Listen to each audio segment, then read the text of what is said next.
چلو یہ خراٹوں کا بتا دیں، کسی کا مشاہدہ ہو تو، کسی کا تجربہ ہو تو۔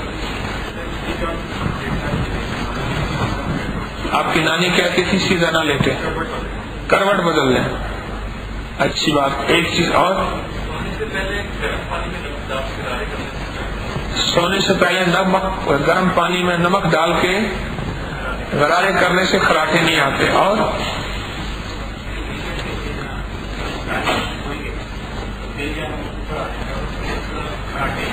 اگر دائیں کروٹ سوئیں گے تو دل اوپر آ جاتا ہے، خراٹے نہیں آتے۔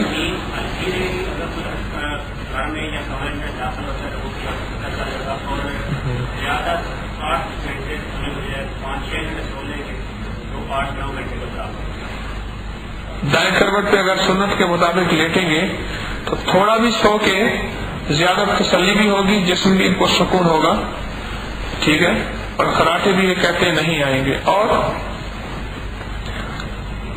بتائیں خراٹوں کے لیے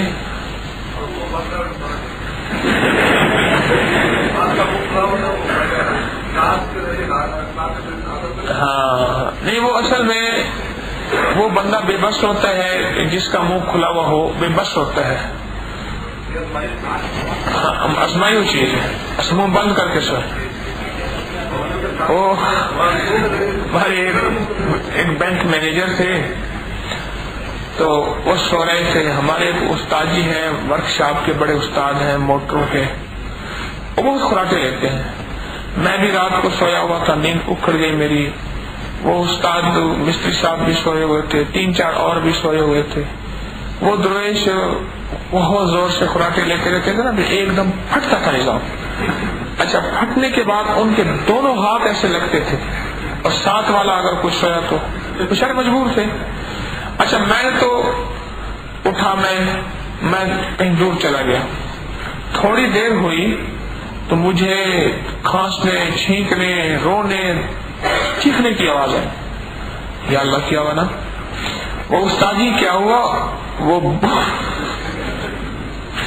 بوتل پڑی تھی نا، اس کا اسٹرا تھا، اس میں مرچیں بھر کے لے آیا۔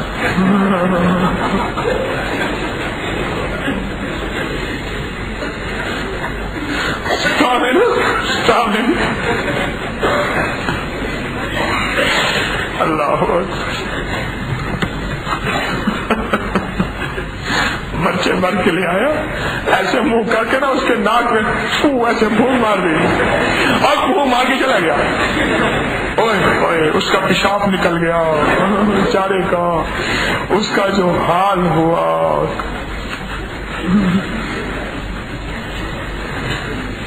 ایذائے مسلم ایسا نہیں کرنا چاہیے،